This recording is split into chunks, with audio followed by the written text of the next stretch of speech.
السلام علیکم friends, welcome to my channel novel studio official. کیسے ہیں آپ لوگ؟ امید ہے آپ لوگ خیریت سے ہوں گے۔ آج ہم شروع کریں گے تو رنگ چاہتوں کے ناول کی 9ویں قسط۔ تو چلے جلدی سے شروع کرتے ہیں۔ شروع کرنے سے پہلے میرے چینل کو لائک اور سبسکرائب ضرور کر دیجیے گا۔ نہیں، وہ انسان میرے لیے زندگی میں سب سے زیادہ نفرت کا باعث ہے، میری ماں کا گنہگار۔ میں کبھی معاف نہیں کروں گی اسے۔ ایک بزدل شخص کو میں اپنے باپ کے روپ میں قبول نہیں کر سکتی۔ مہر ماں نے بے دردی سے گالوں پر لڑکائے آنسو صاف کرتے جواب دیا تھا، اور اگر اینا نے کبھی اپنے باپ سے ملنے کی خواہش ظاہر کی تو کیا اسے بھی روکو گی؟ فیروزہ بائی اپنی جانب سے پوری طرح سے تسلی کرنا چاہتی تھی، کیونکہ آج مہر ماں کے باپ کو اپنی آنکھوں سے دیکھ کر اس کی شان و شوکت کا اندازہ تو وہ لگا چکی تھی۔ اگر اس شخص کو پتہ چل جاتا کہ اس کی بیٹیاں کیسی زندگی گزار رہی ہیں تو اس نے کوٹھے کو آگ لگانے میں ایک لمحہ نہیں لگانا تھا۔ اس کوٹھے نے اس کی بیٹیوں کو پناہ تو دی تھی، مگر ان کا وجود ہر پل آگ اگلتی بھٹی میں جلتا رہا تھا۔ جو اذیت انہوں نے کاٹی تھی اس کا مداوع کرنا ان کے باپ کے بس میں نہیں تھا۔ وہ ایسا کبھی نہیں کرے گی۔ اگر اس نے ایسا کیا تو پہلے اسے مجھ سے اپنا ناتا توڑنا ہوگا۔ نرم مزاج تھی مہر ماں، اپنے باپ کے نام پر ایک دم بھڑک جاتی تھی۔ اینا پر وہ جان چھڑکتی تھی، اس کی ہر خواہش آنکھوں پر رکھتی تھی، مگر اس معاملے میں وہ اینا کو کسی قسم کی چھوٹ نہیں دینے والی تھی۔ فیروزہ بائی بھی اچھی طرح سے تسلی ہونے کے بعد فون رکھ گئی تھی۔ وہ اینا کو بھی اچھے سے جانتی تھی اور وہ مر سکتی تھی، مگر مہرماں کے خلاف کسی قیمت پر نہیں جا سکتی۔ چھوٹو ان دونوں کی جانب ایک نظر دیکھ کر حازم کی ٹیبل کی جانب بڑھ گیا تھا، جہاں ابھی کچھ دیر پہلے انہوں نے کافی بھی آرڈر کی تھی۔ ایک مخصوص کپ حازم کے آگے رکھتے وہ باقی سب کے آگے بھی کافی رکھنے لگا تھا۔ چھوٹو کام اتنی پھرتی سے کر رہا تھا کہ اگر ان دونوں کو پتہ نہ ہوتا تو وہ لوگ بھی چھوٹو کی ایکٹنگ سے کچھ سمجھ نہ پاتی۔ حازم نے باتوں میں مصروف کپ اٹھاتے ہونٹوں سے لگایا تھا، مگر اس سے پہلے کہ وہ گھونٹ بڑھتا کال آ جانے کی وجہ سے وہ کافی واپس ٹیبل پر رکھ کر کچھ فاصلے پر ہوتا کال سننے لگا تھا۔ اف، یہ کال کیوں آ گئی بیچ میں؟ اچھا بھلا وہ پینے لگا تھا۔ حفصہ اور اینا پوری توجہ سے حازم کو گھورتی اس سے فارغ ہونے کا ویٹ کر رہی تھی، اور ساتھ ہی ان کی ایک آنکھ کافی پر بھی تھی۔ فون پر بات کرتے حازم کی نظر ان دونوں پر پڑی تھی۔ اس نے سن گلاسز لگائی ہوئی تھی، جس کی وجہ سے وہ دونوں سمجھ نہیں پائی تھی کہ حازم ان کی جانب دیکھ رہا ہے یا پھر کہیں اور۔ High girls, what's up?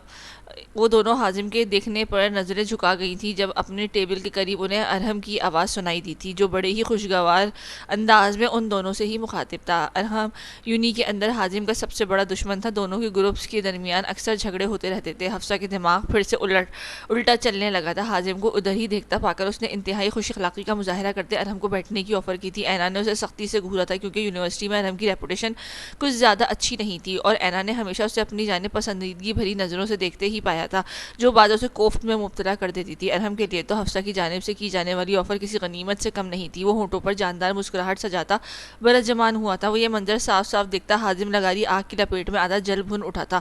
جس طرح ارحم اینا کو گھور رہا تھا، حازم کا دل چاہتا تھا کہ اس کی یہ آنکھیں نوچ کر اسے گلے میں پہنا دے۔ حازم ایک سخت نگاہ ناپسندیدہ منظر پر ڈال کر فون بند کرتا واپس اپنی کرسی پر آن بیٹھا تھا۔ اس کی کافی جوں کی توں پڑی تھی۔ کچھ دیر کافی کو گھورنے کے بعد حازم نے چھوٹو کو آواز لگائی تھی۔ جی سر جی۔ چھوٹو بھاگتا ہوا اسے قریب آیا تھا۔ اسے ہمیشہ سب سے زیادہ ٹپ حازم سے ہی ملی تھی، اس لیے وہ اس کے کام سب سے زیادہ دوڑ کر کرتا تھا۔ یہ کافی ٹھنڈی ہو گئی ہے، مجھے دوسری لا کر دو۔ حازم کی بات پر وہ جزبز ہوا تھا۔ سر جی، یہی کرم دوبارہ کر کے لا دوں؟ چھوٹو کو سمجھ نہیں آ رہا تھا کیا بولے۔ کیوں چھوٹو، ایسا کیا خاص ڈالا ہے اس میں میرے لیے جو یہی پلانا چاہتے ہو مجھے؟ حازم پاکٹ سے سگریٹ نکالتے چھوٹو کو گھورتے ہوئے بولا۔ ارحم کو اینا کے بالکل سامنے بیٹھا دیکھ کر حازم کے اندر جنگ چھڑ چکی تھی۔ اسی کیفیت پر قابو پانے کے لیے اس نے سگریٹ کا سہارا لیا تھا۔ چھوٹو، مجھے دوبارہ ڈبل کراس کرنے کی کوشش مت کرنا۔ اب یہ کافی اٹھاؤ اور گرم کر کے اس ٹیبل پر بیٹھے اس گھٹیا شخص کو دے آؤ۔ حازم سگریٹ کا دھواں اڑاتا چھوٹو کو تنبیہ بھری نگاہوں سے دیکھتا آئندہ ایسی کوئی بھی حرکت کرنے سے وارن کر گیا تھا۔ اسے شک تو اسی وقت ہو گیا تھا جب اس نے اینا اور حفصہ کو کوکنگ ایریا سے نکلتے دیکھا تھا۔ پھر چھوٹو کو اسپیشل ایک کپ اٹھا کر اس کے سامنے رکھنا، ان دونوں کو اپنی جانب پوری توجہ سے گھورتے دیکھنا۔ حازم کو اچھی طرح ان کی شرارت سمجھ گیا تھا، جس کی تصدیق بھی چھوٹو کر کے جا چکا تھا۔ وہی کام اب ارحم کے آگے رکھ دی گئی تھی، وہی کافی اب ارحم کے آگے رکھ دی گئی تھی۔ ارحم کی وجہ سے ان دونوں کا دھیان حازم کی کافی سے ہٹ گیا تھا۔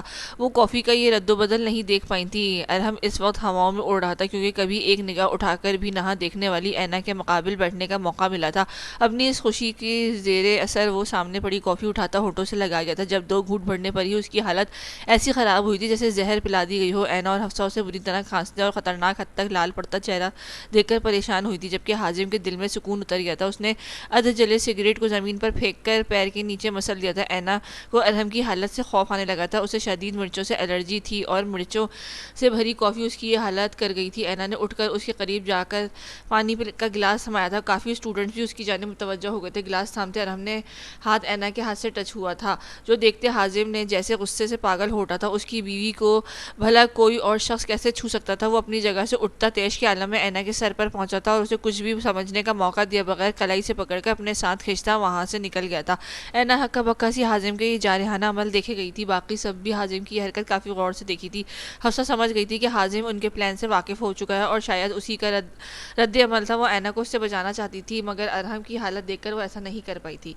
حازم اینا کی مزاحمت کرنے، چیخنے چلانے کے باوجود اپنے ساتھ گھسیٹتا یونی کے قدرے سنسان حصے کی جانب لے گیا تھا، جہاں لائن میں موجود درختوں کی تعداد کافی زیادہ تھی۔ وہاں سیمنٹ کے سنکی بینچ بھی بنائی گئی تھی، مگر اسٹوڈنٹس اس ایریا میں کم ہی پائے جاتے تھے۔ یہاں زیادہ تر یونی کے کپلز کے ہی آنا جانا ہوتا تھا۔ کچھ اسٹوڈنٹس نے تو اسے لو پیلس کا نام دے دیا تھا۔ اس وقت وہاں کوئی اکا دکا کپلز ہی نظر آ رہے تھے جو آپس میں مگن ان کی جانب دیکھنا بالکل بھی متوجہ نہیں تھے۔ یہ کیا بدتمیزی ہے؟ تم اپنے آپ کو سمجھتے کیا ہو؟ جب دل چاہتا ہے سب کے بیچ سے ایسی گھسیٹ کر لے آتے ہو۔ حازم نے اسے درخت کے پاس لا پٹکا تھا۔ اینا کی کمر بہت زور سے درخت کے موٹے تنے سے ٹکرائی تھی، جس کی تکلیف اور حازم کی اس دھونس بھری حرکت پر وہ آگ بگولا ہوتی چلائی تھی۔ بدتمیزی یہ نہیں وہ ہے جو تم کر رہی تھی؟ اتنا شوق کیوں ہے تمہیں ہر وقت غیر مردوں کو اپنے ارد گرد گھیرا رکھنے کا؟ حازم آگ اگلتی سرخ آنکھوں سے اسے گھورتا اس سے چند قدموں کے فاصلے پر آن کھڑا ہوا تھا۔ کیونکہ میں ایک طوائف ہوں اور ایک طوائف یہی تو کرتی ہے، اس کے دن اور راتیں نامحرم مردوں کے لیے ہی تو ہوتی ہیں۔ اینا زہر خند لہجے میں بولتی۔ حازم لغاری کو اندر باہر سے جھلسا گئی تھی۔ بکواس بند کرو اپنی۔ حازم اس کا جبڑا سختی سے دبوچتے اسے خون آلود نظروں سے گھورا تھا۔ تکلیف کے احساس سے اینا کی آنکھوں سے آنسو بہہ نکلے تھے۔ تم میری بیوی ہو، حازم لغاری کی بیوی۔ اگر دوبارہ ایسی بکواس کی یا کسی ایرے غیرے کے قریب نظر آئی تو مجھ سے برا کوئی نہیں ہوگا۔ میرے رد عمل کی ذمہ دار تم خود ہوگی۔ حازم کی آنکھیں بے انتہا لال ہو چکی تھیں۔ اینا کی پل بھر کے لیے اس سے خوف محسوس ہوا تھا۔ اچھا تو کیا ثبوت ہے تمہارے پاس کہ میں تمہاری بیوی ہوں؟ وہ جلا ہوا نکاح نامہ تم نے مجھے تکلیف دینے کے لیے اس نکاح کا کھیل رچایا، مگر یہ بھول گئے کہ ایک طوائف کے نزدیک ایسی حد بندیوں کی کوئی اہمیت نہیں ہوتی۔ اینا اس کا ہاتھ اپنے منہ پر ہٹاتی جواباً اسی کی ہی تلخ حقیقت سے آگاہ کر گئی تھی۔ حازم نے سختی سے ہونٹ بھینچتے بہت مشکل سے خود کو کوئی انتہائی قدم روکنے سے روکا تھا۔ وہ اس کی زخمی شیرنی کو جلتی تکلیفوں سے دوچار کر چکا تھا۔ اس کی ایسے رد عمل عام سی بات ہی کیوں کر رہی ہو یہ سب؟ حازم نے خود کو حتی الامکان نارمل رکھتے انتہائی تحمل سے یہ سوال کیا تھا۔ کیا ہے میں نے؟ تم ہر بار تکلیف دیتے ہو مجھے۔ اینا بھی شاید چیخ چلا کر تھک گئی تھی۔ وہ بھی جواباً کمزور لہجے میں بولی تھی۔ مجھ سے میرا سکون چھینا ہے تم نے۔ نہ تم سے محبت قائم رکھنا چاہتا ہوں اور نہ ہی نفرت کر پا رہا ہوں۔ حازم نے بے تاثر انداز میں بولتے اینا کے دل کے کئی ٹکڑے کیے تھے۔ تو کیوں باندھ کر رکھا ہوا ہے مجھے اپنے ساتھ؟ چھوڑ دو مجھے اور میری اذیت بھی کم کر دو۔ اینا نم آلود آنکھوں سے سامنے کھڑے بے حس انسان سے آری ان سنگدل شخص کی جانب دیکھتے بولی، جس سے محبت تو کر لی تھی مگر ظرف کے معاملے میں بہت چھوٹا نکلا تھا۔ ایسا تو میں کبھی نہیں کروں گا۔ تم ساری زندگی ایسی ہی میری ساتھ جڑی رہو گی اور اگر کسی غیر مرد کے قریب جانے کی کوشش کی تو میرے ہاتھوں بچ نہیں پاؤ گی۔ حازم واپس اپنی ضد پر اڑ چکا تھا۔ وہ اسے وارن کرتا واپس پڑتا تھا۔ جب اینا اس کی بات کے جواب میں مزید غصے سے بھڑکتی اس کے سامنے آتی، اس کا گریبان دونوں مٹھیوں میں دبوچ گئی تھی۔ تم سمجھتے کیا ہو خود کو؟ تم چاہے جتنی وہ دونوں جس جگہ کھڑے تھے وہاں مٹی کا ڈھیر تھا۔ اینا کی بات ابھی منہ میں ہی رہ گئی تھی جب اس کا پیر گیلی مٹی پر سلپ ہوا تھا۔ شاید ابھی کچھ دیر پہلے ہی یہاں پانی کا چھڑکاؤ کیا گیا تھا۔ اس نے حازم کا گریبان مزید مضبوطی سے تھاما تھا۔ حازم نے اسے سلپ ہوتے دیکھ کر سنبھالنا چاہا تھا، مگر ذرا سا آگے قدم بڑھانے پر وہ خود بھی سلپ ہونے سے نہیں روک پایا تھا۔ اگلے ہی لمحے وہ دونوں ایک ساتھ زمین بوس ہوئے تھے۔ حازم نے زمین پر بازو ٹکاتے اسے اپنا وزن اینا پر پڑنے سے روکا تھا۔ اینا تو اس اچانک روبنا ہونے والے واقعے پر ہی بھونچکا رہ گئی تھی۔ حازم پوری طرح اس پر چھایا ہوا تھا۔ اس کی گرم سانسیں اپنی گردن پر محسوس کرتی اینا کی حالت غیر ہوئی تھی۔ اس نے دونوں ہاتھ حازم کے سینے پر ٹکاتے اسے پیچھے دھکیلا تھا، مگر اسے ایک انچ بھی خود سے دور نہیں کر پائی تھی۔ بہت شوق ہے نا میرے قریب آنے کا؟ اب بولو کیا کہہ رہی تھی؟ حازم اتنے ریلیکس موڈ میں اس کے لال ہوتے چہرے کی جانب دیکھتے بولا جیسے اس وقت وہ یونی کی وسیع و عریض گراؤنڈ کے زمین پر نہیں بلکہ اپنے بیڈ پر لیٹا ہو۔ حازم دور ہٹو مجھ سے، یہ کیا بےہودگی ہے؟ یہاں کسی کے آ جانے کے خوف اور حازم کے اس قدر نزدیکی پر اینا کی جان نکلنے کے در پر تھی۔ یہ بےہودگی تم نے کریٹ کی ہے، میں نے نہیں۔ حازم اس کے خون چھلکاتے لال ٹماٹر رخساروں کو گہری نظروں سے دیکھتا مزید تپا گیا تھا۔ دونوں کے کپڑے گیلی مٹی سے بھر چکے تھے۔ پلیز ہٹو، اگر یہاں کسی نے ایسے دیکھ لیا تو پلیز۔ اینا شرم اور اور خوف کے مارے لرز کر رہ گئی تھی۔ تو کیا میاں بیوی ہیں کہیں پر بھی کسی بھی رومانس کرنے کا حق رکھتے ہیں؟ حازم کو تو جیسے موقع مل گیا تھا اسے زچ کرنے اور تپانے کا۔ اس سے پہلے کہ اینا اسے کوئی جواب دیتی، قریب آتے قدموں کی آواز پر اینا کی جان حلق میں اٹکی تھی۔ اینا کہاں ہو تم؟ ساتھ ہی حفصہ کی آواز بھی سنائی دی تھی۔ اینا کی زرد پڑتے چہرے پر رحم کھاتے اس کے اوپر سے ہٹ گیا تھا۔ اینا بھی جلدی سے اٹھی تھی، تب تک حفصہ بھی درختوں کے پیچھے سے انہیں ڈھونڈتی ان تک پہنچ چکی تھی، مگر ان دونوں کے مٹی سے بھرے کپڑے دیکھ کر حفصہ کی آنکھوں کے ساتھ ساتھ غیرت کے مارے منہ بھی کھل گیا تھا۔ اینا یہ سب حفصہ کے حازم کی موجودگی خیال کرتے بعد ادھوری چھوڑ دی تھی۔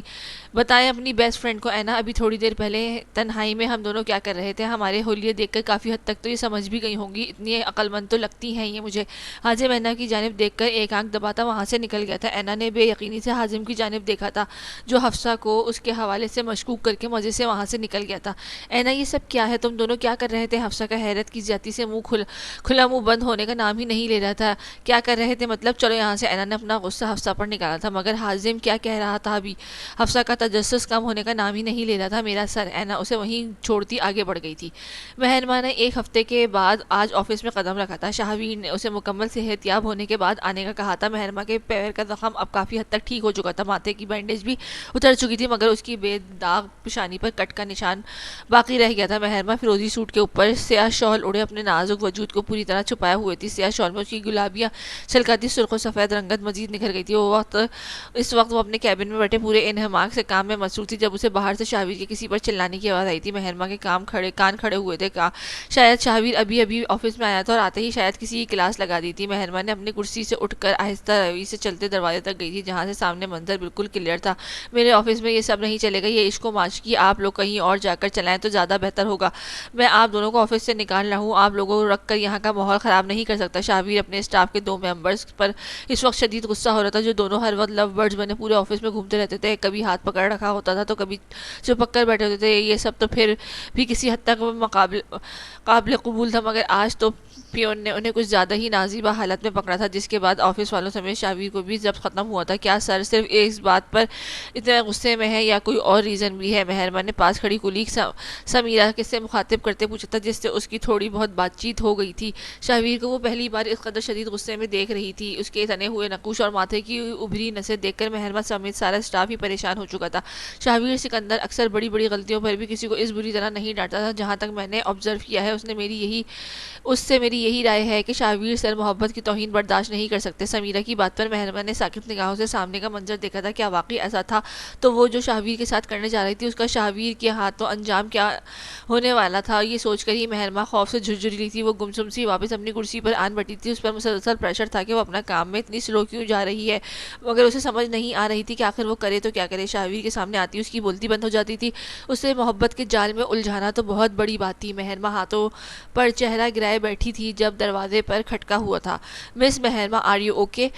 آفس میں گونجتی آواز شاہویر کی بھاری گمبھیر آواز پر مہرما ہڑبڑا کر اپنی جگہ سے اٹھی تھی۔ سامنے ہی دروازے میں استحدہ سینے پر بازو باندھے کھڑے اسے سوالیہ نظروں سے دیکھ رہا تھا۔ مہرما بھی کچھ دیر پہلے شاہویر کے جتنے غصے میں دیکھ چکی تھی، اس لمحے اسے شاہویر سے خوف محسوس ہونے لگا تھا۔ یس سر، آئی ایم اوکے۔ مہرما شاہویر کے اتنے سنجیدہ تاثرات دیکھ کر بمشکل بول پائی تھی۔ آپ کو جو فائل بھجوائی تھی وہ ریڈی ہو گئی؟ شاہویر اس کے سامنے کرسی پر برجمان ہوتا کام کے متعلق پوچھنے لگا تھا۔ نو سر، ابھی رہتی ہے۔ مہرما اس کی خود پر اٹھتی نگاہوں سے گھبراتی نم ہوتی ہتھیلیوں کو بھیج گئی تھی۔ اوکے، میں اس میں کچھ چینجز کرنی ہے، دکھائے فائل میں آپ کو بتا دیتا ہوں، شاہویر عام سے لہجے میں بولتا اس سے فائل کے متعلق استفسار کرنے لگا تھا۔ جی سر۔ مہرما نے ابھی سامنے سے رکھی فائل اس کے آگے کی تھی اور ساتھ ہی پین بھی اسے تھمانے کے لیے بڑھایا تھا۔ مہرما کے ہاتھ بری طرح لرز رہے تھے۔ جیسے ہی شاہویر نے پین تھامنے کے لیے ہاتھ بڑھایا، مہرما کا ہاتھ بے دھیانی اور بوکھلاہٹ میں اسے ٹچ کر گیا تھا۔ مہرما کے پورے وجود میں برقی کی روح سی دوڑ گئی تھی۔ اس نے تیزی سے ہاتھ واپس کھینچا تھا۔ شاہویر نے خاموش نگاہوں سے اس کی ساری حرکت نوٹ کی تھی۔ اینی پرابلم مس مہرما، آپ کی طبیعت ٹھیک ہے؟ اب شاہویر نے لرزنا، کانپنا اور سرخ پڑتا چہرہ نوٹ کر چکا تھا، اس لیے اپنی سامنے کھلی فائل بند کرتا بغور اس کی جانب دیکھتا مہرما کو پہلے سے بھی زیادہ کنفیوز کر گیا تھا۔ وہ اچھی بھلی دوسروں کو اپنے اشاروں پر نچانے والی کانفیڈنٹ لڑکی اس ایک شخص کے سامنے آتے خود ہی پاگل ہو جاتی تھی۔ شاہویر سکندر کی شخصیت کے سحر میں وہ پور پور ڈوبتی، باقی ہر کام کے لیے نکارہ ہو رہی تھی۔ اس کی یہاں شاہویر کو اپنی محبت اور حسن کے جال میں الجھانے بھیجا گیا تھا، مگر وہ تو الٹ ہی کر بیٹھی تھی۔ یس سر، میں ٹھیک ہوں۔ مہرما اس کی نگاہوں کے ارتکاز پر گھبراتے بولی، جبکہ شاہویر کی نگاہیں تو اس کی سبھی پیشانی پر آئی کٹ کے نشان پر جمی ہوئی تھی۔ یہ فائل لے کر میرے آفس میں آئے، وہیں ڈسکس کرتے ہیں۔ شاویر اس کی کیفیت گہری نظروں سے دیکھتا وہاں سے اٹھ گیا تھا۔ اس کے جاتے ہی مہرما نے کب کی روکی سانس ہوا میں خارج کی تھی۔ اف میرے خدا، یہ کوئی انسان ہے یا جادوگر؟ اس کی ایک نظر ہی ہلا کر رکھ دیتی ہے۔ میں کیسے اسے اپنی اداؤں کا دیوانہ بناؤں؟ یہ شخص تو لمحہ بلمحہ مجھے اپنا سیر کیے جا رہا ہے۔ مہرما ایک عجیب سے کشمکش میں پھنس چکی تھی۔ اسی لمحے اس کا موبائل بجا تھا۔ اسکرین پر اسی شخص کا نمبر جگمگا رہا تھا جو اسے شاویر کے حوالے سے اس کے کام کے آگاہ کرتا تھا۔ شاویر سکندر کو آپ پر شک ہو چکا ہے۔ اس نے اپنے 2 آدمیوں کو آپ کی معلومات حاصل کرنے کے لیے لگایا ہے، جس کو فی الحال تو ہم نے ہینڈل کر لیا ہے، مگر شاویر سکندر چپ بیٹھنے والا نہیں ہے۔ اسے اگر ذرا سا بھی بھنک پڑ گئی تو وہ معاملے کی تحقیق ہر حال میں کروا کر رہے گا کہ آپ کا کام بہت سلو چل رہا ہے۔ جلد از جلد اپنا کام مقصد پورا کریں، کیونکہ اگر شاویر کو آپ کی اصلیت پتہ چل گئی تو وہ کسی قیمت پر نہیں چھوڑے گا۔ وہ آدمی اپنی بات کہہ کر فون رکھ چکا تھا، جبکہ مہرما اسی پوزیشن میں فون کان سے لگائے بیٹھی رہی تھی۔ اس کے بنا کچھ کیے ہی شاویر کو اس پر شک ہو چکا تھا۔ مہرما کی ایک ایک حرکت پر جس طرح نظر رکھی جا رہی تھی، مہرما چاہ کر بھی شاویر کو کچھ نہیں بتا سکتی تھی۔ اگر بتاتی تو اس کی ساتھ ساتھ اینا کی جان کو بھی خطرہ تھا۔ اینا پر تو ذرا بھی خراش آتی برداشت نہیں کر سکتی تھی اسے۔ ہم سب اچھے سے جانتے ہیں خورشید آغا کوئی عام آدمی بالکل بھی نہیں ہے۔ اسے کتنے خطرناک لوگوں سے تعلقات ہیں، اس بات سے کوئی ناواقف نہیں ہے۔ اللہ کا شکر ہے کہ اس کے پہلے وار سے بنا کسی بڑے نقصان سے 2-4 ہوئے پریسا کو شاویر اور ایان نے بچا لیا، مگر ضروری نہیں قسمت ہر بار قسمت ہمارا ساتھ دے۔ اس سے پہلے کہ وہ گھٹیا شخص دوبارہ کچھ کرے، ہمیں پریسا کی حفاظت کے لیے اہم اقدامات کرنے ہوں گے۔ یوں ہاتھ پر ہاتھ دھرے رکھ کر نہیں بیٹھ سکتے ہم۔ مراد سکندر کے چہرے پر فکر کی لکیریں نمایاں تھیں۔ اس وقت ہال کمرے میں گھر کے بڑے تمام موجود سب سے گمبھیر اور پریشان کن معاملے پر غور و فکر کر رہے تھے۔ خورشید آغا واپس آ چکا ہے اور اس کے ارادے نیک بالکل بھی نہیں تھے۔ کہنے کو تو وہ پریسا کا سگا باپ تھا، مگر در حقیقت اس سے ہی پریسا کو سب سے زیادہ خطرہ لاحق تھا۔ وہ پریسا سے اپنے بھتیجے کا نکاح کروانا چاہتا تھا۔ پریسا کے لیے سب سے بڑی سیکیورٹی ہی یہی تھی کہ اس کا نکاح کر دیا جائے۔ سعید سکندر نے پرسوچ انداز میں اپنی تجویز پیش کی تھی، مگر آغا نے تو صاف لفظوں میں دھمکی دی ہے کہ اگر پریسا کا کسی سے نکاح گیا تو وہ اسے مروا دے گا۔ ہم کیسے محض کو موت کے منہ میں دھکیل سکتے ہیں؟ بشرا بیگم نے فوراً اپنے شوہر کی بات ٹوکتے انہیں ایسی ویسی حامی بھرنے سے روکا تھا جس پر پریسا سے ان کے بیٹے کا رشتہ طے ہوا تھا۔ محض پر مسلسل خطرے کی تلوار لٹکی ہی رہتی تھی، پہلے ملک ایان کی تو اب خورشید آغا کی۔ اب وہ ایسا ہرگز نہیں چاہتی تھی۔ پریسا انہیں پسند تھی، مگر اپنے بیٹے کی زندگی سے بڑھ کر نہیں۔ سعید صاحب سمیت وہاں بیٹھے باقی سب افراد نے بھی ان کی اس رشتے کے حوالے سے ناپسندیدگی نوٹ کر لی تھی۔ بشرا یہ سعید صاحب نے انہیں سرزنش کرنی چاہی تھی جب بطول بیگم نے ٹوک دیا تھا، سعید بھائی بشرا بالکل ٹھیک کہہ رہی ہے، معاذ کو ان دشمنیوں کے بیچ الجھا کر ہم اس کے ساتھ زیادتی کریں گے۔ ہم نے جو معاذ اور پریسا کا رشتہ جوڑا تھا اسے یہیں پر ختم کر دینا ہی مناسب ہے۔ بطول بیگم کی بات پر باقی سب بھی متفق ہوئے تھے۔ معاذ کسی طور بھی ایان اور خورشید آغا کا مقابلہ کر کے پریسا کی اور اپنی حفاظت نہیں کر سکتا تھا، تو پھر ان حالات میں ایسے شخص کہاں سے ملے گا جو ہماری پریسا کے لیے بالکل پرفیکٹ ہو، جو اسے اس کے باپ کے شر سے بھی محفوظ رکھے اور اس کے قابل بھی ہو؟ مراد صاحب بھی اب پریسا کے معاذ کی شادی کروانے کے حق میں نہیں تھے۔ ہے ایک شخص جو میری بیٹی کو خوش بھی رکھے گا اور اس پر ذرا بھی آنچ نہیں آنے دے گا۔ بطول بیگم نے وہاں بیٹھے تمام افراد پر ایک سرسری نگاہ ڈالتے پر یقین لہجے میں کہا تھا، کون؟ سبین بیگم کو لگا تھا جیسے وہ جانتی ہو بطول بیگم کے دماغ میں کس کا نام چل رہا ہے، ملک ایان سکندر۔ بطول بیگم نے اپنے اتنے دنوں سے دل میں چلتی بات کہہ دی تھی، جس کے بعد ان کی توقع کے عین مطابق سب کو شدید جھٹکا لگا تھا۔ بطول بھابھی، یہ آپ کیا کہہ رہی ہیں؟ ہم ایک دشمن سے پریسا کو بچانے کے لیے دوسرے کے حوالے کر دیں؟ آپ ایسا بول بھی کیسے سکتی ہیں؟ سب سے پہلے سعید صاحب نے ہی اپنا اعتراض اٹھایا تھا۔ وہ ابھی تک معاذ کے وہ حالت بھولے نہیں تھے جو ایان نے پریسا سے شادی روکنے کے لیے کی تھی اس کے ساتھ۔ بطول بھابھی، ایان کا رشتہ لانے پر آپ سمجھ بیٹھی وہ سچ میں ہماری پریسا کو چاہتا ہے؟ ایان نے وہ سب صرف شاویر کی ضد میں کیا ہے، ورنہ اس کے دل میں سکندر پیلیس کے کسی بھی فرد کے لیے کوئی جگہ نہیں ہے۔ وہ ہمیں برباد کرنا چاہتا ہے اور پریسا کی شادی اس سے کر کے ہم اپنی بربادی کا سامان خود کریں گے۔ سبین بیگم کو بھی ایان والی چوائس بالکل پسند نہیں آئی تھی۔ آپ سب کو جو لگتا ہے وہ اپنی جگہ ٹھیک ہے، مگر میں جانتی ہوں، میں نے ایان کی آنکھوں میں پریسا کی فکر دیکھی ہے۔ اگر وہ پریسا کا دشمن ہوتا تو کبھی اسے بچانے آغا کے گھر نہیں پہنچتا اور شاویر کے نام کی گولی اپنے وجود پر نہیں کھاتا۔ ایان اتنا برا نہیں ہے جتنا ہم نے اسے مان لیا ہے۔ میرے خیال کے مطابق ایان کے علاوہ وہ پریسا کے لیے کوئی انسان پرفیکٹ میچ نہیں ہو سکتا۔ بطول بیگم نے اپنی سوچ سب کے سامنے کھل کر بیان کر دی تھی۔ ان کی بات میں کچھ ایسا تھا کہ کوئی انہیں جھٹلا نہیں پایا تھا۔ شاویر کبھی نہیں مانے گا۔ مراد صاحب نے بھی بطول بیگم کی دلیل کچھ حد تک ایان کے حوالے سے رضامند کر گئی تھی، لیکن وہ راضی ہو بھی جاتے تب بھی شاویر کا ماننا ناممکن سی بات تھی۔ جو بھی تھا، مگر آخری فیصلہ شاویر کا ہی ہونا تھا۔ شاویر کے لیے اس کی نفرت، ضد اور انا اپنی بہن سے زیادہ اوپر نہیں ہے۔ وہ پریسا کی حفاظت کر سکتا ہے، مگر جہاں تک نکاح کی بات ہے اس کے لیے اسے بھی ایان کے لیے ماننا پڑے گا۔ جب تک پریسا کا نکاح نہیں ہو جاتا آغا اسے اپنے پاس لانے کے لیے کسی بھی حد تک جائے گا۔ بطول بیگم پہلے ہی خود کو شاویر سے اس موضوع پر بات کرنے کے لیے تیار کر چکی تھی۔ کافی دیر بعد مہرما کو ہوش آیا تھا۔ شاہویر نے اسے بلایا ہے۔ وہ جلدی سے فائل اٹھاتی باہر کی جانب دوڑی تھی۔ بھڑبڑاہٹ میں بنا نوک کیے وہ عجلت میں اندر داخل ہوئی تھی۔ جب اسی لمحے شاہویر فون کان سے لگائے چہرے پر کافی برہمی بھرے تاثرات سجائے باہر نکلتا، سامنے سے وارد ہوتی مہرما کو نہیں دیکھ پایا تھا۔ اچانک مہرما کے سامنے آ جانے پر دونوں کا زوردار تصادم ہوا تھا۔ مہرما کا سر اس کے مضبوط پتھر جیسے کندھے سے ٹکراتے بری طرح دکھنے لگا تھا۔ اس کے ہاتھ میں فائل چھوٹ کر زمین بوس ہوئی تھی۔ اس کے گرد اڑی سیاہ چادر کا ایک پلو نیچے ڈھلک گیا تھا۔ شاہویر نے بر وقت اس کے گرد حصار کھینچتے اسے گرنے سے محفوظ رکھا تھا۔ مہرما نے بے دہانی اور گھبراہٹ میں شاہویر کے کوٹ کے کالر دونوں مٹھیوں میں دبوچ رکھا تھا۔ شاہویر کے بازو کا مضبوط لمس اپنے کمر پہ محسوس کرتے مہرما کے تن بدن میں کرنٹ دوڑ گیا تھا۔ اس کی سحر انگیز خوشبو مہرما کے نتنوں سے ٹکراتی اس پر حاوی ہونے لگی تھی۔ شاہویر ابھی بھی فون پر مصروف کسی پر بھڑک رہا تھا، نہ جانے آج اسے کتنا غصہ کیوں اور کس پر آ رہا تھا۔ مہرما اپنی پوزیشن کا خیال کرتی فوراً پیچھے ہٹی تھی، مگر چند انچ ہلنے پر ہی اس کی گردن میں بہت سخت کھچاؤ آیا تھا۔ اس کی گردن میں پہنی چین شاہویر کی شرٹ کے بٹن میں الجھ گئی تھی۔ مہرما کی جان لمحہ بھر کے لیے حلق میں آ اٹکی تھی۔ اگر شاہویر کو اس پر شک تھا تو وہ اس کی کوئی چال بھی سمجھ سکتا تھا۔ مہرما اسی گھبراہٹ میں لرزتے ہاتھوں کے ساتھ اپنی چین آزاد کرانے لگی، جو نہ جانے کیسے پھنسی ہوئی تھی کہ اس کی اتنی کوشش کے باوجود نکلنے کے بجائے مزید الجھتی جا رہی تھی۔ شاہویر جو بہت امپورٹنٹ کال پر مصروف تھا، اس کی نظریں جھکا کر اپنے سینے پر لگی کھڑی مہرما کی جانب دیکھا تھا، جو سرخ ہوتے چہرے کے ساتھ اس سے دور ہونے کی کوشش میں چین کھینچتی اپنی نازک گردن کو بھی اچھا خاصا ہرٹ کر چکی تھی۔ اس کی دودھیا گردن پر رگڑ کے نشان واضح تھے۔ شاہویر نے ایک نظر ڈالنے کے بعد واپس نگاہ پھیر لی تھی۔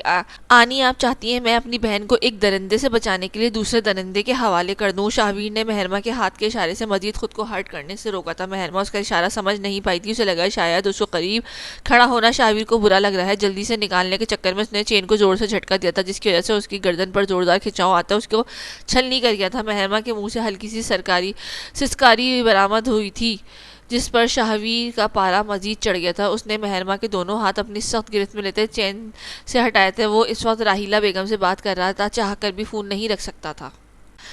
میرا ایان اپنا آپ قربان کر دے گا، مگر پریسا پر آج بھی آنے نہیں دے گا۔ تم اس بات سے اچھی طرح واقف ہو۔ تمہارے بعد ایان ہی وہ واحد انسان ہے جو اس اپنی جان سے بڑھ کر پریسا کی حفاظت اور اس سے محبت کر سکتا ہے۔ راحیلہ بیگم نے ایان کی وکالت کی تھی، جبکہ دوسری جانب مہرما بے یقینی سے شاہویر کا یہ عمل دیکھے گئی تھی۔ کس محبت کی بات کر رہی ہیں آپ کا بیٹا صرف اور صرف مجھے برباد کرنے کے لیے میری بہن کو مہرا بنا رہا ہے۔ وہ خود یہ بات میرے سامنے کر چکا ہے۔ آپ مزید اس پر پردے ڈال کر میری اس کے حوالے سے سوچ نہیں بدل سکتی۔ شاہویر نے ان کو ان کے بیٹے کی اصلیت سے آگاہ کیا تھا۔ شاہویر کی نگاہیں مہرما کی گردن سے نکلتے خون کی چھوٹی سی لکیر پر ٹکی ہوئی تھی۔ یقیناً اسے اپنی ہی ہاتھوں اپنی گردن پر دیے زخم پر اب تکلیف ہونا شروع ہو چکی تھی۔ شاہویر اس بے وقوف لڑکی کو دیکھ کر تعصب سے سر ہلا کر رہ گیا تھا۔ میں بعد میں بات کرتا ہوں آپ سے۔ شاہویر مہرما کے زخم پر نظریں گاڑے مختصر بولتا کال کاٹ گیا تھا۔ What's wrong with you? آپ کوئی اپنے آپ کو یوں ہرٹ کرتا ہے کیا؟ شاہویر کی غصیلی نظریں اس کی خراش زدہ خون آلود گردن پر جمی ہوئی تھی۔ مہرما نے بنا کچھ بولے شاہویر کی گرفت میں موجود اپنے ہاتھ واپس کھینچے تھے۔ شاہویر نے بھی خیالاتوں سے آزاد کیا تھا، جب اس کی نظر مہرما کے گلابی ہاتھوں پر بنی اپنی انگلیوں کے نشان پر پڑی تھی۔ یہ شاہویر کا دماغ گھوم گیا تھا۔ یہ لڑکی اتنی نازک تھی کہ اس کے ذرا سی سختی دکھانے پر واضح نشانات اس کے ہاتھوں پر چھپ گئے تھے۔ I am sorry sir. مہرما بلا وجہ ہی شرمندہ ہوئی تھی۔ جتنی نازک آپ ہیں اس سے کہیں زیادہ کیئرلیس بھی ہیں۔ اپنا خیال رکھا کریں۔ انسان کو اپنی حفاظت ہر چیز سے پہلے ہوتی ہے۔ اس وقت وہ دونوں ایک دوسرے کے کافی قریب کھڑے تھے۔ جہاں مہرما کا دل اس کی تپش زدہ نگاہیں محسوس کرتے پسلیاں توڑ کر باہر آنے کو تیار تھا، وہیں شاہویر الجھی نگاہوں سے اس عجیب و غریب لڑکی کو دیکھ رہا تھا۔ شاہویر نے اس کا بازو پکڑ کر اسے ہلکا سا اپنے مزید قریب کر کے اس کی چین کو ڈھیلا کرتے بٹن کے ساتھ الجھا دونوں بلوں کو نکال دیا تھا۔ شاہویر کے مزید قریب آنے پر اس کی گرم سانسیں اور محسوس کن قربت مہرما کی حالت غیر کر گئی تھی۔ اس کی شور مچاتی دھڑکنیں اسے پاگل کر رہی تھی۔ یس سر، میں رکھتی ہوں اپنا خیال۔ مہرما اس سے فاصلے پر ہوتی سوکھے لبوں پر زبان پھیرتی اپنی صفائی پیش کرتی بولی، آپ کی گردن پر کافی خراش آئی ہے اور خون بھی نکل رہا ہے۔ شاہویر اسے مضبوطی سے شال لپیٹتے دیکھ کر بولنے سے خود کو روک نہیں پایا تھا۔ جو بھی تھا اس کے تصادم کی وجہ سے ہی مہرما کو یہ زخم آئے تھے، جو معمولی نوعیت کے ہونے کے باوجود شاہویر کی توجہ اپنی جانب کھینچ رہے تھے۔ مہرما نے اس کی فکر پر حیرانی سے نگاہیں اٹھا کر شاہویر کی جانب دیکھا تھا۔ کیا وہ واقعی اس کی جانب متوجہ ہو رہا تھا یا یہ اس کی کوئی خوبصورت غلط فہمی تھی؟ سر میں ٹھیک ہوں، وہ معمولی سے زخم ہے، خود ہی ٹھیک ہو جائے گا۔ مہرما زمین پر پڑی فائل اٹھاتے لاپرواہی سے بولی تھی۔ شاہویر نے خاموش نگاہوں سے اس کی جانب دیکھا تھا۔ سر یہ فائل؟ مہرما اس کی جانچتی نگاہوں سے گھبراتی فائل اس کی جانب بڑھا گئی تھی۔ کل شام ہمیں کراچی جانا ہے، 2 دن کا اسٹے ہو سکتا ہے اور تیار رہیے گا۔ یہ فائل میرے ٹیبل پر رکھ دیں، ابھی مجھے ضروری کام سے جانا ہے، بعد میں دیکھ لیں گے۔ شاہویر اس کی جانب سے نگاہوں کا زاویہ بدلتا سنجیدگی سے اپنی بات کہتا وہاں سے نکل گیا تھا، جبکہ مہرما اس کے ساتھ 2 دن رہنے کے خیال سے ہی چکرا کر رہ گئی تھی۔ یہ شخص کے ساتھ وہ چند گھنٹے نہیں گزار سکتی تھی، اس کے ساتھ اب مہرمہ کو اتنا ٹائم رہنا پڑتا۔ مہرمہ کا دل چاہ رہا تھا کہ اسے سب سے کہیں دور بھاگ جائے، جہاں صرف وہ ہو اور شاہویر سکندر کا خیال، نہ سر پر لٹکی دھوکے اور فریب کی تلوار اور نہ اپنی ایک طوائف زادی ہونے کا غم۔ اس دن ایان سے ملنے کے بعد اس کا موڈ بہت سخت آف ہو رہا تھا۔ ایان نے جس طرح خود کو تکلیف دی تھی وہ سب یاد آتے پریسا نے تڑپ میں مزید اضافہ ہوا تھا۔ وہ چاہے جتنا بھی چھٹاتا مگر ملک ایان اس کے دل کے بہت اونچے مقام پر تھا۔ اس سے نہیں نہ جانے کب سے اب سے نہیں نہ جانے کب سے پریسا اس کی خیریت جاننا چاہتی تھی، مگر اس کے آس پاس ایسا کوئی نہیں تھا جس سے وہ ایان کے متعلق پوچھ سکتی۔ پریسا نے دل کو بہت سمجھایا تھا مگر وہ چاہ کر بھی اس کے حوالے سے بیگانگی نہیں برت پائی تھی۔ ایان سب خاندان والوں کو خود سے دور کر کے، اس سے دشمنیاں قائم کر کے خود کو جس طرح اذیت میں رکھے ہوئے تھے، یہ بات سب سے زیادہ پریسا کے لیے ہی تکلیف کا باعث تھی۔ اس نے اس کٹھور اور سنگدل شخص کی مغروریت کے آگے ایک بار پھر گھٹنے ٹیک کر اسے کال ملائی تھی۔ ایک بار، دو بار، تین بار مسلسل بیل جا رہی تھی مگر دوسری جانب سے کال پک کرنے کی زحمت نہیں کی گئی تھی۔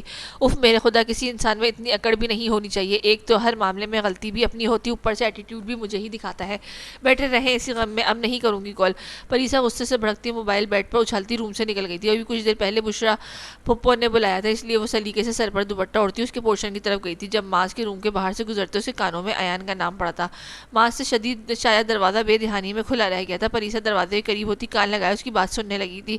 ایان نے جو میرے ساتھ کیا، اب اس کا حساب چکانے کا وقت آ چکا ہے۔ وہ جیسے ہی اپنی اس گرل فرینڈ کے ساتھ آج رات کی پارٹی کے لیے نکلے گا، اس پر حملہ کروا دینا اس کے وہم و گمان میں بھی نہیں ہوگا آج اس کے ساتھ کیا ہونے والا ہے۔ بیچارہ ملک ایان بے خبری میں ہی مارا جانے والا ہے۔ ماس کے منہ سے نکلنے والے الفاظ اس کے رونگٹے کھڑے کر گئے تھے۔ اس کا دل چاہتا ابھی شور مچا کر سب گھر والوں کو اکٹھا کر لے، مگر ایان کے حوالے سے کوئی اس کے ماس کے خلاف بات نہیں سنے گا اور ماس کے مکر جانے کے چانسز بھی زیادہ تھے۔ پریسا کم از کم ایان کی سلامتی پر تو کسی قسم کا رسک نہیں لے سکتی تھی۔ وہ بھاگتے قدموں سے واپس اپنے روم میں بھاگی تھی۔ ایان اس کی کال اٹینڈ نہیں کر رہا تھا۔ پریسا نے اس کے مینیجر خان کا نمبر پریس کیا تھا۔ تمہاری وہ الٹی کھوپڑی والے باس کہاں ہیں؟ جلدی سے بات کراؤ میری ان سے۔ پریسا خان کو ہیلو کے جواب پر فوراً بولی تھی۔ اس کو سمجھ نہیں آ رہا تھا وہ کس نام سے نوازے اس دنیا جہاں کے مغرور اور سنکی شخص کو۔ میم وہ سر بزی ہیں۔ خان ایان بنا نام پوچھے ہی سمجھ گیا تھا کہ یہ محترمہ کون ہو سکتی ہیں جو ایان کے اتنے استحقاق کے ساتھ ایسے القابات سے نہ پکار رہی تھی۔ میں نے کہا ابھی اور اسی وقت بات کراؤ میری ان سے۔ وہ چھپ کری تو ہر وقت اس کے ساتھ چپکی رہتی ہے۔ پریسا کے جل کر بولنے پر خان نے موبائل کان سے ہٹاتے حیرت سے اسکرین کو گھورا تھا۔ بھلا وہ اسے کیسے معلوم تھا کہ ایان اس وقت آئمہ کے ساتھ ہے؟ Okay ma'am. وہ حامی بھرتا ڈرائنگ روم میں برجامان ایان اور آئمہ کی طرف جانے پڑ گیا تھا۔ سر میڈم، پریسا میڈم آپ سے بات کرنا چاہتی ہیں۔ خان اجازت مانگتا اندر داخل ہوا تھا۔ ایان آئمہ سے بہت اہم معاملات پر ڈسکس کر رہا تھا۔ اس وقت خان کی مداخلت اسے سخت ناگوار گزری تھی۔ اس کے ماتھے پر آئی تیوری کے بل دیکھ کر خان جلدی سے اپنے آنے کا ریزن بتاتے ہولے سے منمنایا تھا، جسے سنتے ایان کی شکلیں کچھ کم ہوئی تھیں۔ فرمائیے اب کیا مسئلہ ہے آپ کو؟ ایان بنا سلام دعا کے فون کان سے لگاتا ہے بے لچک سپاٹ لہجے میں بولا تھا۔ مسئلہ میرے ساتھ نہیں آپ کے ساتھ ہے۔ کال کیوں نہیں پک کر رہے تھے میری؟ لڑکیوں سے زیادہ نخرے ہیں آپ کے۔ پریسا غصے سے بھڑکتی نان اسٹاپ بولے گئی تھی۔ ایکسکیوز می محترمہ، آپ ہوش میں تو ہیں؟ یہ کیا طریقہ ہے بات کرنے کا؟ ایان اسے وہیں ٹوکتے سرد لہجے میں بولا تھا، جس پر پریسا اچانک ہوش میں آتی اپنی زبان دانتوں تلے دبا گئی تھی۔ وہ اس وقت اس قدر ٹینشن کا شکار تھی کہ لمحہ بھر کو بھول گئی تھی کہ اس وقت وہ کس سے ہٹلر سے بات کر رہی ہے۔ آپ کو ابھی تھوڑی دیر پہلے جس پارٹی کے لیے نکلنا ہے آپ وہاں نہیں جائیں گے۔ پریسا کی اگلی بات پر ایان نے فون کان سے ہٹاتے ایک نظر اسکرین کو گھورا تھا۔ کیا واقعی وہ پریسا سکندر ہی تھی؟ مس پریسا سکندر، کیا آپ اس وقت مینٹلی کنڈیشن نارمل ہے؟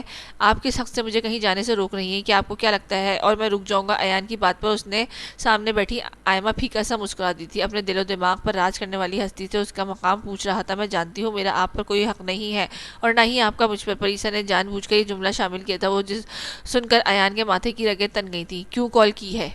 ایان نے سرد لہجے میں غصہ ضبط کرتے پوچھا تھا۔ آپ پر حملہ ہونے والا ہے، آج آپ کہیں نہیں جائیں گے۔ پریسا نے بھی مختصر جواب دیا تھا۔ تو تمہیں لگتا ہے کہ میں تمہاری بات مان لوں گا؟ ایان سیٹ کی پشت سے ٹیک لگاتے بے تاثر لہجے میں بولا تھا۔ آپ کی سیفٹی اسی میں ہے۔ پریسا کو اس اکھڑ انسان پر شدید تب چڑھ رہی تھی جس سے انسان اس کی بھلائی کی بات نہیں کر سکتا۔ آج ایسا کیا ہے؟ آئندہ ایسی فکر مجھے دکھانے کی کوشش بھی مت کرنا۔ مجھے اچھے سے اپنی سیفٹی کا خیال رکھنا آتا ہے۔ مجھے کب کہاں جانا ہے یہ میں ڈیسائیڈ کروں گا۔ ایان اس کی اگلی بات سنے بغیر کال کاٹ گیا تھا۔ جب اس کے اس قدر روڈ انداز پر پریسا کی آنکھوں میں نمی بھر گئی تھی۔ ملک ایان، بہت غلط کر رہے ہو تم، یہ کبھی معاف نہیں کروں گی میں تمہیں۔ پریسا آنکھوں میں آئے آنسو بے دردی سے رگڑتی ایک بار پھر اس سکندل کا نمبر ڈائل کر گئی تھی۔ ایان کی جان خطرے میں تھی اور اس مقام پر وہ اپنی انا نہیں دکھا سکتی تھی۔ واٹس رانگ ود یو پریسا؟ اب کی بار ایان پہلے سے بھی زیادہ غصے میں دھاڑا تھا۔ وہ جتنا اس لڑکی کو اپنے تصور سے نکالنے کی کوشش کرتا تھا یہ اتنا اس کے سر پر سوار ہوتی تھی۔ آئی ہیٹ یو ملک ایان۔ پریسا نے بھی روتے ہوئے اسی کے انداز میں جواب دیا تھا۔ اس کی روتی آواز سن کر ایان ایک دم خاموش ہوا تھا۔ نفرت نفرت کرتی ہو تو مرنے دو، پھر اتنی تڑپ کس بات کی ہے؟ ایان بہت مشکل سے اپنے بگڑے اعصاب پر قابو پاتا اسے یہ گویا ہوا تھا، مجھے کوئی تڑپ نہیں ہے آپ کے لیے۔ پریسا نے روتے ہوئے اس کی بات کو جھٹلایا تھا، جس پر نہ چاہتے ہوئے بھی ایان کے ہونٹوں پر ایک پیاری سی مسکان بکھر گئی تھی۔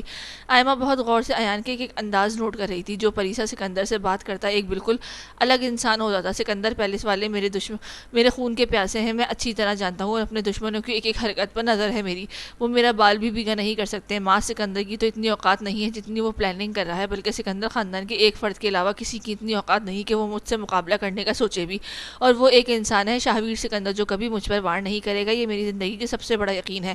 ایان کے ایک ایک لفظ پر پریسا ساکت سی اسے سن رہی تھی۔ وہ پہلے سے جانتا تھا ماس کے پلان کے بارے میں، اور شاہویر اس سے اتنی نفرت کے باوجود اس کو یوں نہیں مروا سکتا تھا، یہ کیسا یقین تھا؟ پریسا کے پاس ان سوالوں کے الجھنے کے کوئی چارہ نہیں تھا، کیونکہ ملک ایان سے تو وہ اس کے جواب کی امید کسی صورت نہیں کر سکتی تھی۔ آپ ماس کے ساتھ کیا کریں گے ماں؟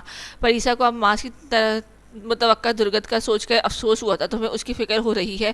پریسا اس کے سوال میں چھپی ناگواریت محسوس کر سکتی تھی۔ اگر وہ بول دیتی تو مطلب سچ میں ماس کی شامت آنے والی بات ہی نہیں، اسے اس کی کیے کی سزا ملنی چاہیے۔ پریسا نے اپنے ننھے سے دماغ کا استعمال کرتے ماس کی جان بخشی کروانی چاہیے تھی۔ اوکے، اگر تمہیں ایسا لگتا ہے تو میں اس کی سزا ضرور دوں گا، ایان طنزیہ لہجے میں جواب دیتے بولا، اور ہاں، آئندہ کبھی میرے سامنے یوں بننے کی کوشش مت کرنا پریسا۔ سکندر تمہارے بارے میں وہ سب بھی جانتا ہوں جن سے تم خود بھی انجان ہو۔ ایان کے ماس کے حوالے سے اس کا سچ بولنا پسند نہیں آیا تو اس کی بات سن کر پریسا کا دل چاہا تھا اپنا سر پیٹ لے۔ اس نے کچھ کہنے کے لیے منہ کھولا ہی تھا، مگر اس سے پہلے ہی فون ایک بار پھر بند ہو چکا تھا۔ یہ شخص اس کی سوچ سے کہیں زیادہ شاطر نکلا تھا۔ اب پتہ نہیں ماس کو اس بے وقوفی کا کیا جواب ملنے والا تھا۔ اسے سر کا بھی لگتا ہے موٹی موٹی کتابیں پڑھ کر دماغ خراب ہو گیا ہے۔ وہ لیچڑ انسان ہی ملا تھا، انہیں میرے لیے کسی اور کے گروپ میں نہیں ڈال سکتے تھے کہ اب دیکھنا کیسے کیمپنگ کے پورے ٹائم پر وہ مجھے تنگ کرے گا۔ اینا زور سے اپنی ساری چیزیں گھاس پر پھینکتی خود بھی ٹک گئی تھی، جبکہ حفصہ اس غبارے کی طرح پھولا لال ہوتا چہرہ دیکھ کر اپنی ہنسی نہیں روک پائی تھی۔ یونی کی جانب سے انہیں سوات کے ایک گاؤں میں کیمپنگ کے لیے جانا تھا، جس کے لیے ڈپارٹمنٹ کے کچھ مخصوص اسٹوڈنٹ چنے گئے تھے۔ ان میں اینا اور حفصہ بھی شامل تھیں۔